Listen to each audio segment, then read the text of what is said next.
Finding the balance between deeply held opposing views, while never forgetting the needs of the disengaged, requires patience, resourcefulness, and grit.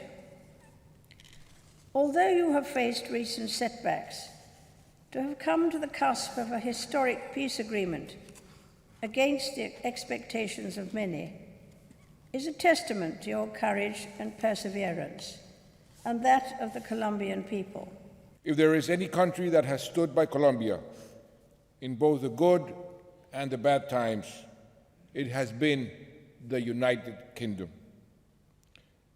That is why today, Your Majesty, I wish to acknowledge and thank you for the cooperation we have received and continue to receive in areas as diverse as security, education, human rights, justice, and the environment.